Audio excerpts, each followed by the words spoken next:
Guys, good morning, good afternoon, good evening. तो हम लोग जो है पॉलिटी की जो एनसीईआरटी हमने स्टार्ट की हुई है 6 to 12 की, उसका आज हम लोग 10th की जो है इन पॉलिटी की चैप्टर नंबर 1 करेंगे, पावर शेयरिंग के बारे में पढ़ेंगे। ठीक है। सो इस चैप्टर में हम लोग क्या करेंगे, with this chapter we resume जो हमने टूर शुरू किया था डेमोक्रेसी के बारे में, जो हमने पढ़ना शुरू किया था लास्ट जो एनसीईआरटी थी जो 9th की थी, है ना। तो उसके बारे में देखेंगे। All power does not rest in one organ of the government, मतलब एक जगह पे थोड़ी पावर रेस्ट करती है। एक इंटेलिजेंट शेयरिंग ऑफ पावर होता है लेजिस्लेचर में भी, एग्जीक्यूटिव में भी, जुडिशरी में भी, जो हमने ऑलरेडी पढ़ चुके। इस चैप्टर में और नेक्स्ट चैप्टर में हम वही आइडियाज़ को कैरी करेंगे और देखेंगे कि पावर शेयरिंग कैसे फॉरवर्ड जाती है।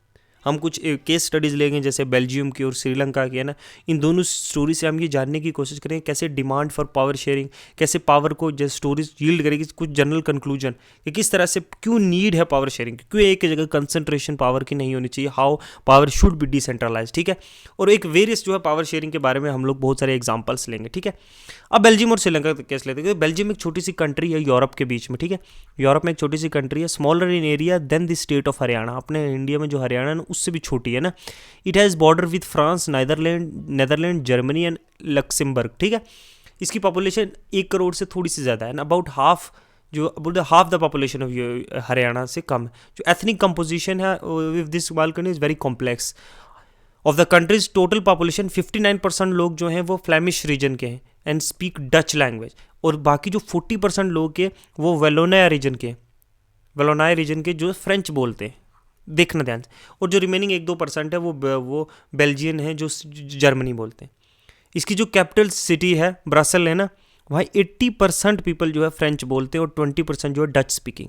जो माइनॉरिटी फ्रेंच में स्पीकिंग कम्युनिटीज़ हैं very relatively rich and powerful. This was resented by the Dutch speaking community who got benefited economically development and education much later.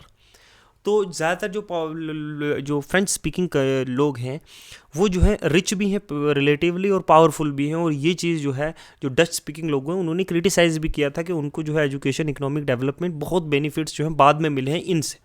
और दिस लेड टू, यही एक tension का कारण बन चुका था बिटवीन डच स्पीकिंग और फ्रेंच स्पीकिंग में कम्युनिटी में 1950s और 60s में। और the tension between two communities was more accurate in Brussels, जो कैपिटल सिटी, और ब्रसल में presented a special problem. The Dutch speaking people constitute a majority in country but a minority in capital. अब जो Dutch speaking people है ना, वो country में तो मेजॉरिटी में है, लेकिन जो कैपिटल है वहाँ माइनॉरिटीज़ में, जो कैपिटल सिटी है बेल्जियम की वहाँ माइनॉरिटीज़ में। अब हम कंपेयर करते हैं यही सिमिलर सिचुएशन जो आइलैंड कंट्री है हमारी नेबरिंग इंडिया के किसको, श्रीलंका के बारे में, जो तमिलनाडु से कुछ किलोमीटर की दूरी पर है। It has 2 crore peoples and about same as in Haryana. Like other nations in the South Asian region, Sri Lanka has a diverse population. Major social groups are 74% जो है एंड 74% आर सिन्हेला स्पीकर्स, जो मतलब वो लैंग्वेज बोलते हैं, और बाकी जो तमिल स्पीकर्स है वो 18% है। अमोंग तमिल देर आर 2 सब ग्रुप्स, तमिल नेटिव्स हैं जो श्रीलंका के हैं जिसको श्रीलंकन्स कहते हैं, और बाकी जो है तमिल जो है 13% बाकी है, रेस्ट तमिल से 13%।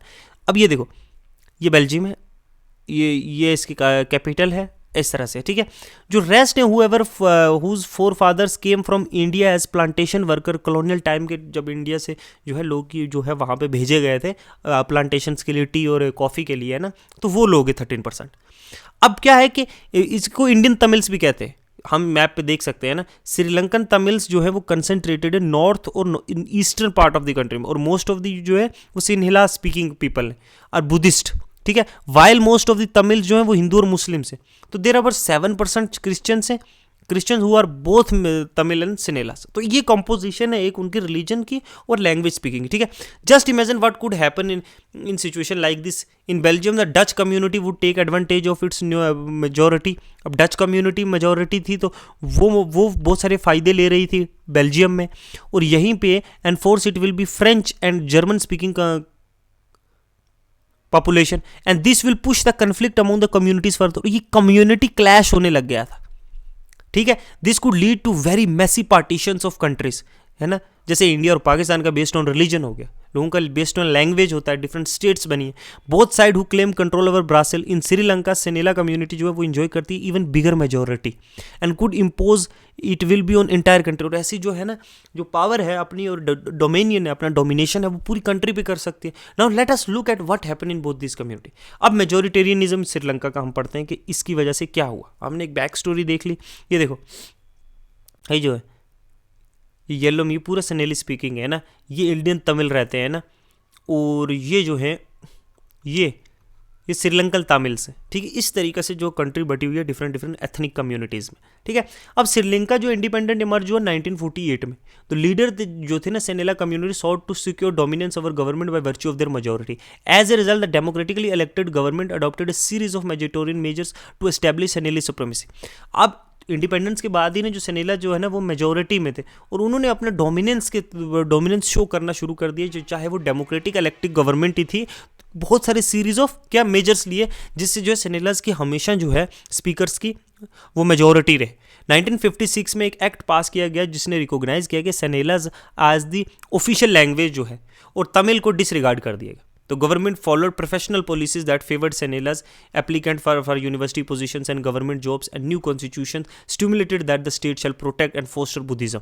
अब स्टेट बुद्धिज्म को भी फोस्टर करके जो हिंदू और मुस्लिम्स जो तमिल रहते थे उनको यहाँ पे भी डिसएडवांटेज था, है ना। और सेनेला लैंग्वेज को जो है ऑफिशियल लैंग्वेज भी कॉन्स्टिट्यूशन ने प्रोवाइड कर दिया, और बाकी लोगों को डिसरिगार्ड कर दिया, बाकी लैंग्वेजेस को। अब all these government measures came one after the other and gradually increase in feeling of एलाइनेशन among the Sri Lankan Tamils. They felt that none of the major political party led by the Buddhist सेनेलाज leader where sensitive to their language and culture. फिर Tamils को तो लगेगा ना, जो वहाँ के Tamils थे, कि कोई भी गवर्नमेंट कोई भी पॉलिटिकल पार्टी हमारे बारे में तो सोच ही नहीं रही। They are day by day जो है हमें दबाने की नीचे कोशिश कर रहे हैं और अपनी लैंग्वेज और अपनी एथनिसिटी को चमका रहे हैं। They felt that constitution and government policy denied them equal political right, discrimination against them is in getting jobs and other opportunity and ignored their interest। हर तरीके से मतलब गवर्नमेंट और कॉन्स्टिट्यूशनल पॉलिसीज़ ने उन्हें लगा कि हमारे साथ डिस्क्रिमिनेशन हो रहा है, हमें पॉलिटिकल राइट्स नहीं मिल रहे, हमें जॉब अपॉर्चुनिटी बाकी लोगों की तरह नहीं मिल रही जैसे सेनेलाज को मिलती है। तो डेली बाई डेली ये होने लगा, और रिजल्ट क्या होता है, रिलेशनशिप बिटवीन सेनेलाज और Tamil communities over the time बहुत ख़राब हो गई। और श्रीलंकन तमिल्स ने फिर लॉन्च की एक party and struggle for recognisation of Tamil as official language and for regional autonomy and equality of opportunity and securing education and jobs. But their demand were more autonomy to provinces populated by Tamils and were repeatedly denied।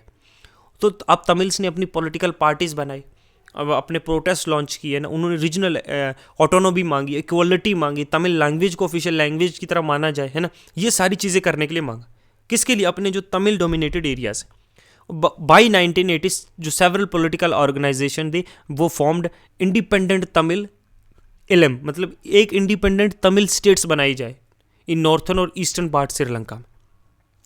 Country बढ़ने लगी कि नहीं। तो ये distrust जो between two community turn into a wide spread conflict and its turn into a civil war, और civil war हो गई आपस में लोगों के बीच में।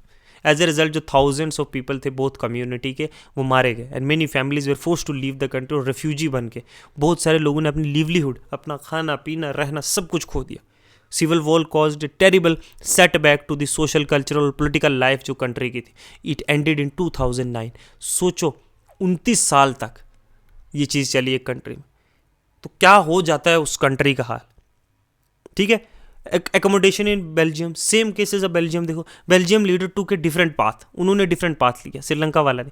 दे recognise the existence of regional differences and cultural diversity between 1970 to 1973। They amended their constitution 4 times so to work out an arrangement that would enable everyone to live together within the same country।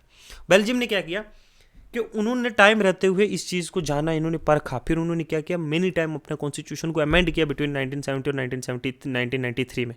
और ये चीज़ें जो है provide करने की कि सभी लोगों को एक ही सेम कंट्री में। The arrangement they worked out is different from any other country and is very innovative, और बहुत इनोवेटिव था, किसी ऐसी कंट्री में ऐसा नहीं हुआ। People provided according to their needs, है ना। तो कॉन्स्टिट्यूशन प्रिस्क्राइब दैट नंबर जो डच और फ्रेंच स्पीकिंग मिनिस्टर से वो इक्वल होंगे सेंट्रल गवर्नमेंट में। Special laws requiring for support of majority of the member with each linguistic group, हर लिंग्विस्टिक ग्रुप से। There is no single community can make decision unilaterally, majority चाहिए, सब groups जब मिल के डिसीजन लेंगे तभी वो डिसीजन पास किया जाएगा। मेनी पावर्स जो सेंट्रल गवर्नमेंट की थी वो स्टेट गवर्नमेंट्स को दिए गए between 2 regions of the country, और state governments were not subordinate to the central government, और जो स्टेट्स की गवर्नमेंट थी दोनों पार्ट्स में वो सबऑर्डिनेट नहीं है सेंटर से, दोनों इक्वल फुटिंग पे रहेंगे। ब्रासल के पास जो है, ब्रासल की एक सेपरेट गवर्नमेंट होगी जिसमें दोनों कम्युनिटी की इक्वल रिप्रेजेंटेशन होगी, और फ्रेंच स्पीकिंग जो पीपल हैं वो accepted equal representation in Brussels because Dutch speaking communities has accepted equal representation in the country. अब देखो सेंट्रल गवर्नमेंट में भी जो है, और जो है क्योंकि डच ने मान ली, क्योंकि सेंट्रल गवर्नमेंट में डच जो थे वो मेजॉरिटी में थे और फ्रेंच माइनॉरिटी में थे, ब्रासिल्स में फ्रेंच मेजॉरिटी में थे, दूसरे माइनॉरिटीज़ में थे डच स्पीकिंग, तो दोनों ने एक दूसरे की चीज़ें मानी और इक्वल फुटिंग पे आके काम करने लगे, और इससे क्या हुआ, लार्ज जो डिस्ट्रक्शन होना था, ब्लड शेड होना था, वो ख़त्म हो गया। स्टेट्स जो है, स्टेट्स में इक्वलिटी प्रोवाइड की गई, उनको हर जगह कॉन्स्टिट्यूशन में अमेंड्स किए गए, मेनी डिसीजंस मेकिंग के लिए सब कम्युनिटी मिलकर डिसीजन लेंगे, तो इस तरीके से जो है ये चीज़ें हुई। तो इससे क्या हुआ, सच रियलाइजेशन रिजल्टिंग एक म्यूचुअल एक्सेप्टेंस अरेंजमेंट हुआ पावर शेयरिंग का दोनों कम्युनिटी के बीच में। कहाँ, ब्राज़ील में। वह Sri Lanka shows as a contrasting है, और श्रीलंका में एकदम अलग हुआ। इट शोज दैट जो majority community want to force its dominance over and refuses to share power, और वहीं श्रीलंका में जो है पावर शेयर करने से उन्होंने रिफ्यूज़ कर दिया माइनॉरिटीज़ के साथ। उन्होंने कहा नहीं, सेनेलाज ही सब कुछ करेंगे, हम ही अब पावर्स अपने हाथ में रखेंगे, हम अपना डोमिनेंस रखेंगे, अपना कल्चर फोर्स करने की कोशिश करेंगे। और इन्होंने ये क्या चीज़ करती है, जब अपना कल्चर फोर्स करोगे तब क्या होता है, अंडरमाइन हो जाती है क्या, यूनिटी, सिविल वॉर्स होती हैं, फिर लार्ज स्केल डिस्ट्रक्शन होती हैं, बहुत सारी जाने जाती है। अब why power sharing is desirable, the two different set of reasons can be given in favour of power sharing. क्यों पावर शेयरिंग इंपॉर्टेंट है? First, power sharing is good because it helps reduce possibility of conflict between social groups. Different social groups में conflict पैदा नहीं करता। अगर एक group के पास सारी पावर होगी तो दूसरे ग्रुप्स जो है हमेशा पावर के लिए लड़ेंगे तो नुकसान होंगे। अगर सबके पास इक्वल पावर्स हैं, पावर शेयर करके हम लोग अगर सारे चल रहे हैं आपस में, everyone has a equal right to take decision, to give advice, then there will be harmony in a society। क्योंकि सोशल कन्फ्लिक्ट जो है ज़्यादातर वॉयलेंस को लीड करते हैं, पॉलिटिकल इंस्टेबिलिटी को लीड करते हैं। Power sharing a good way to ensure stability of political order का, ठीक है। Imposing will on majority community over the other में look like a attractive option in short run, but in long run it undermines the unity of nation. कि एक majority group है, अवर थोड़े देर के लिए अच्छा रहेगा, उनको पावर देना सारे अच्छा लगेगा भी, लेकिन लॉन्ग रन में ये देश की यूनिटी के लिए ख़तरा है, क्योंकि छोटे छोटे ग्रुप्स ओवर द टाइम जो है सिविल वॉर्स और कम्युनल वायलेंस और बहुत सारी चीज़ों का प्रॉब्लम्स का हिस्सा बन सकता है। Tyranny of majority is not just operation of minority, it often affect majority adversary as well. सिर्फ मेजॉरिटी का जो है टायरनी माइनॉरिटीज़ पे जो है ना, वो सिर्फ ऑपरेशन नहीं है, लेकिन बहुत सारे जिसके साइड इफेक्ट्स भी ओवर द ईयर्स आते हैं। सेकंड डीपर रीजन है why power sharing is good in democracy. Power sharing क्यों सही है डेमोक्रेसी में? Power sharing is a very spirit of democracy. रूह है किसी चीज़ की ना, आत्मा डेमोक्रेसी की, वो पावर शेयरिंग। एक डेमोक्रेटिक रूल इन्वॉल्व करता है sharing power with those affected by its exercise. उन लोगों के साथ शेयर करना पड़ेगा पावर्स जिनके डेमोक्रेटिक रूल में जो इस इन डिसीजन से लोग अफेक्ट होंगे। हम सेंट्रल गवर्नमेंट कोई भी डिसाइड करती है तो every citizen of India is somewhere is affected, so they have every right to provide their inputs to the government, ठीक है। जिनकी लाइफ्स इंपैक्ट होंगे तो पीपल्स के पास राइट है जो उनसे पूछा जाए how they are to be govern, कि उन्हें कैसे गवर्न किया। एक legitimate government is the one जहां सिटीजन जो है पार्टिसिपेट करते हैं, एक्वायर करते हैं स्टेक जो है सिस्टम्स में, समझे। इस तरीके से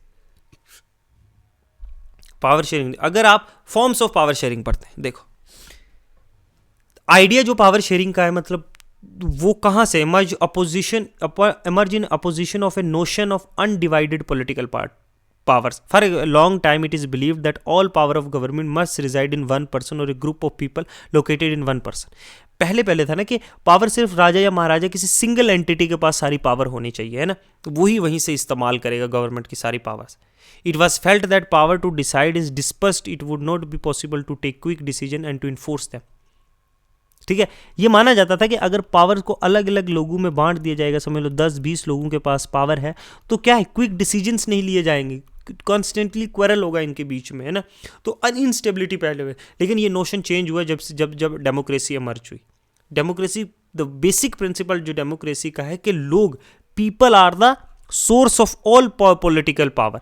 डेमोक्रेसी में लोगों का रूल होता है, देमसेल्फ इंस्टीट्यूशन से काम करते हैं जो सेल्फ गवर्नमेंट के लिए, है ना। बहुत सारे इंस्टीट्यूशंस बनाए गए हैं डेमोक्रेसी में, मैंने आपको पिछले यूनिट्स में बताया था कैसे प्राइम प्रेसिडेंट का एक इंस्टीट्यूशन बनाया गया, वहाँ से है, ठीक है। पावर्स को डिफरेंट ऑर्गन्स ऑफ गवर्नमेंट में देखो, मॉडर्न डेमोक्रेसी में जो power sharing arrangement can take many forms, है ना। हम उस कॉमन अरेंजमेंट को पढ़ते हैं। Power is shared among different organs of government, legislative में, एग्जीक्यूटिव में, जुडिशरी में, ये हमने तीनों पिछली क्लासेस में हमने पढ़े हैं, ठीक है। प्ले लिस्ट में जाकर तुम लोग देख सकते हो, ठीक है। हॉरिजॉन्टल डिस्ट्रीब्यूशन होता है पावर शेयरिंग का, बिकॉज यहाँ एग्जीक्यूटिव, यहाँ जुडिशरी, यहाँ क्या लेजिस्लेचर, सारे इक्वल फुटिंग पे है ना। ये थोड़ी है कोई एक नीचे दूसरा ऊपर है, कोई तीसरा नीचे, नहीं, ऐसे नहीं है। सारे हॉरिजॉन्टल डिस्ट्रीब्यूशन है एक दूसरे के साथ सॉरी, और same level to exercise different powers, अलग अलग लेजिस्लेचर अपना करता है, एग्जीक्यूटिव अपना करता है, जुडिशरी अपनी पावर्स को, ठीक है। और इंश्योर के, और इन दो तीनों के बीच में एक सेपरेशन ऑफ पावर्स होता है। इनकी फील्ड में ये नहीं घुसेगा, इनकी फील्ड में जुडिशरी में लेजिस्लेचर नहीं घुसेगा, लेजिस्लेचर में जुडिशरी नहीं घुसेगा, ठीक है।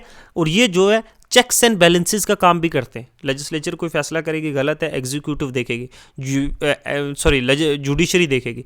एग्जीक्यूटिव कुछ गलत करा तो लेजिस्लेचर देखेगी, ठीक है। चेक्स एंड बैलेंसेस एक दूसरे को अकाउंटेबल ठहराते हुए चलेंगे। Power can be shared among governments at different level. समझो, यूनियन गवर्नमेंट है, उनके अलग पावर्स हैं, ठीक है। प्रोविंसेस लेवल पे स्टेट गवर्नमेंट्स है, they are implementing different kinds of decisions, है ना कंट्री में, जैसे फेडरल स्ट्रक्चर में एक्चुअल होता है, ठीक है। स्टेट्स की अपनी है, इनकी अपनी जुरिस्डिक्शन है, डिफेंस, कम्युनिकेशन, अलग तरह की यूनियन लिस्ट पे लॉ बनाते हैं, they protect the interest of states also. फिर panchayat, local governments, they are doing अलग अलग टाइप के प्रकार के चीज़ें करते हैं। तो पावर क्या है, शेयर की गई है डिफरेंट लेवल्स पे। इनकी अलग पावर होगी, इनकी अलग पावर है, इनकी अलग पावर है। तो इस तरीके से बहुत ज़्यादा डिस्पर्स है, क्योंकि पावर की डेफिनेशन भी एनर्जी की तरह है, can neither be created not destroyed, okay. It can be shared, it can be transferred from one place to, ठीक है। डिफरेंट सोशल ग्रुप्स में पावर में also be shared among different social groups, such जैसे religious या linguistic group है, community है। जैसे Belgium एक अच्छी एग्जांपल है, जहाँ कैसे पावर को शेयर किया गया, कैसे जो है सारी कम्युनिटीज़ मिल के फैसला लेंगी, विदाउट एक के कंसेंट के दूसरा नहीं ले सकता, दूसरे के कंसेंट पे तीसरा नहीं ले सकता, इस तरीके से, ठीक है।